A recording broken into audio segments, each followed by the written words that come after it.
What's up, guys? Welcome again to another video. We're going to talk about t-shirts again. In the background, Valdrin, I think is the band's name. Effigies of Nightmares. This was on a lot of people's year-end lists, and I heard one song and decided to pick it up. Got the cassette version. Just started listening to it today, so I don't have a lot to talk about there, but I liked what I've heard thus far, so kind of absorbing it today. But we're going to talk about t-shirts again. Again, not really sure what I'm diving into here, so we'll see. See Metal Mikey there in the background. He's a little bored. This is, I'm on the piggyback of my Misfit shirt in the last video. This is the actual official Riot Fest t-shirt. Some other bands I got to see that day were, I saw a bit of Ween. I saw Rob Zombie play Astro Creep 2000 in full. Saw Social Distortion, the Deftones, Bad Religion, great live band, by the way, punk rock. Jake Bugg, saw a little bit of him. Death Grips. Those of you who don't know, Riot Fest is like a big 2 to 3 day, you think it's 3 day festival. I think it started in Denver, and there's also one in Chicago. There might be one elsewhere. It's just like a big music festival. I don't know if those types of things are even going to happen anymore with all the COVID bullshit, but we'll see how that transpires. But it's a good time. It's usually in the September in Chicago, the one I go to anyway. The weather, you never know. September in the Midwest could be 90 degrees. It could be 50 and rainy. It happened to be extremely hot that day, so it was hard to find shade. It's out in a big park. So next up we have, this is a shirt, Tim Barry from the band Veil. I've talked about them a little bit, not enough.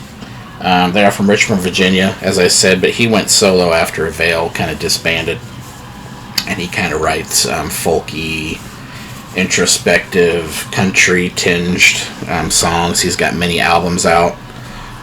Some of them are on Chunksa, is how I pronounce it, records from Bouncing Souls, which you heard me talk about in one of my other t-shirt videos. But yeah, he's a great artist, in my opinion, great songwriter, down-to-earth guy. Got to meet him many years ago at one of his, when he toured solo. Just a cool dude, laid back, invited me to have some beers with him and whatnot. So just kind of cool when you meet people that you kind of, I don't want to say look up to, but you admire their art and their music, and they're just regular old people like you. Not all bands are that way, unfortunately. Next up, we have a band that I actually put out all of their releases. The band is called Flourishing. I think this came out in 2011. This is a Son of All Fossils t-shirt. Flourishing is a band from, I believe, Brooklyn, New York. It's probably the best-selling artist that I've ever worked with. People are still streaming it to this day. I even get orders here and there for their CD every once in a while. Just a 3-piece. I hate to call them death metal, because to me they're a little different than that, a little more beyond just death metal. There's some grind thrown in. It's kind of a long story on how I came to work with them. I'll probably reserve that for some videos where I talk about running a record label and how distribution and PR and everything actually works. These guys were, not so much these guys, but people that they knew were pivotal in helping me get PR and distribution, and kind of showing how the record business works, even with someone as such a small catalog that I had, how it works. There's a lot of stuff you don't know about record labels. I hear a lot of shit about bands bitching about record labels, but record labels have plenty of bitching to do when it comes to bands as well. So I might get into that one day. I'm sure that'll be real popular with people, but that's okay. Next up, Deftones. Tempest. I saw the Deftones 5-6 years ago. Open for, let's see, they played with Ghost and Avenged Sevenfold. Ghost and Deftones opened. Went to see Ghost primarily. I like the Deftones. I stuck around for them, and then I watched like one Avenged Sevenfold song, and not a huge fan of those guys. But yeah, I'm a big Deftones fan. Have been since the early days before they were even very popular. I saw them play in a bar in St. Louis before, I think, Adrenaline, is that their first album? First was just out on the market. I think they were on Madonna's record label or some strange shit like that, Maverick. And now they're fucking huge. So, always great to see a band in a small place like that and kind of see them grow throughout the years. Next up, we have Sturgill Simpson. This is a Sailor's Guide to Earth album cover. One of my favorite Sturgill Simpson albums. I did see him live open for Dwight Yoakam before I think his first album, I think it's called High Top Mountain, High Mountaintop, something like that. It had just come out, so he was not the Sturgill Simpson that you all know today. I think he had mentioned at the show he had just gotten a shipment of CDs in at the show I was at, and after he was done playing, I was blown away by him. Even back then, I think it was just him and a drummer maybe, and he just had an acoustic guitar, but he sounded a lot like, the old stuff, the Merle Haggard and whatnot. And as soon as he was done playing, he said, "Hey, I'm going to have CDs in the back." And this was kind of a half arena show. And as soon as he was done playing, people just, hundreds of people just started flocking to the back to buy his CD and meet him and whatnot. And again, another artist that's been cool to, see him on a stage open for someone like Dwight Yoakam, and now become a guy that's on, late night talk shows and whatnot. And he put out 2 bluegrass albums this year that I highly recommend you all check out. Most of them are bluegrass covers of his own stuff, so it's kind of cool that he took his country and somewhat some of his more non-standard country stuff and redid them in bluegrass tunes. It actually works really well. Next up, I'm going to grab 2 here, but it looks like these are more Iron Maiden fan club t-shirts, I believe. This one is not. This one's an Iron Maiden tour t-shirt. I got this on the Book of Souls tour in 2017. This is my favorite. If you've never been to Iron Maiden show, their merch section's ridiculous. But this was my favorite of all the Iron Maiden t-shirts. Like I've said before, having shit on the back really doesn't do much for me. But I thought this cover was cool, having Eddie with the heart in his hand, so I snagged that one. And then this next one's also an Iron Maiden fan club. This was my first one that I received, I think. I got a lot of compliments on it. People saying, "Hey, I've never seen that Maiden shirt before." And I have to explain what the FC means. It's fan club, so this was the first one I received. We got a few more here. Looks like this is Bob Seger and the Silver Bullet Band. Tour t-shirt from 2017. This was, I think, supposed to be his last show, or last series of shows in Clarkston, Michigan. He's played there and sold out there. If you see, going back to 1972, he's played there all these different times. He's from the Michigan area, so makes sense that he would end his tour there.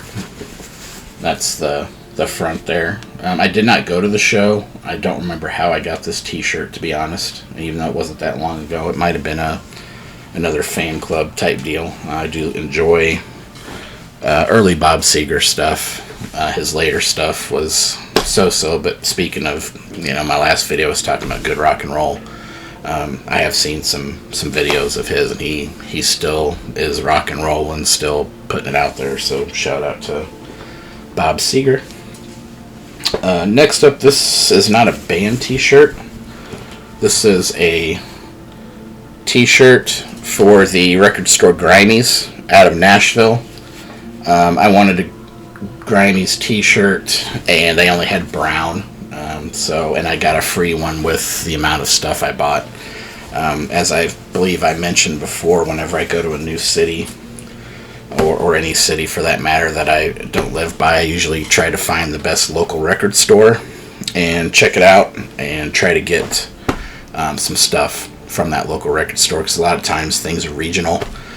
So if I happen to be in the area and there's something I can't find online, I'll make an impulse buy at the local record store.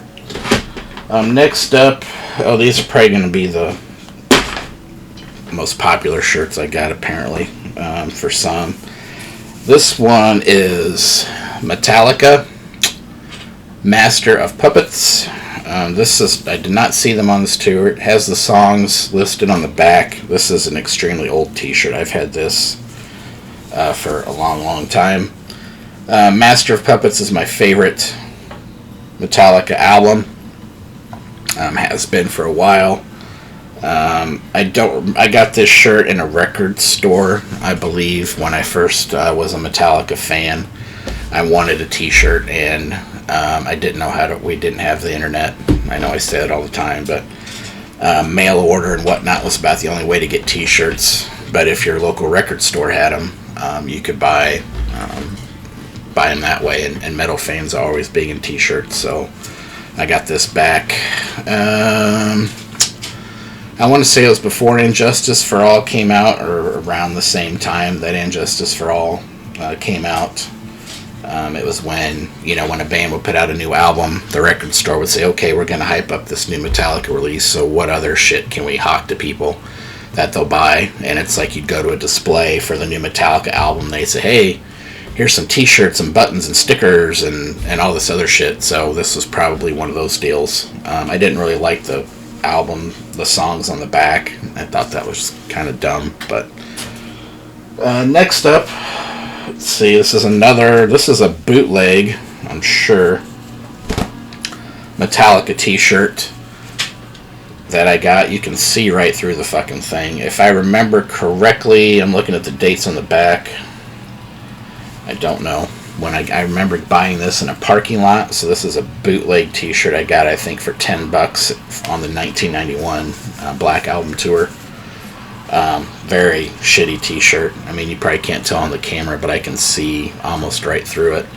Has some tour locations on the back. These are, if you've ever been to a concert, especially a big concert like that, there's always a dude either on the sidewalk before you get to the show, with an arm full of t-shirts trying to sell you their copy of the t-shirts. These are not licensed by Metallica whatsoever. You get them for about half the price of what you would pay inside.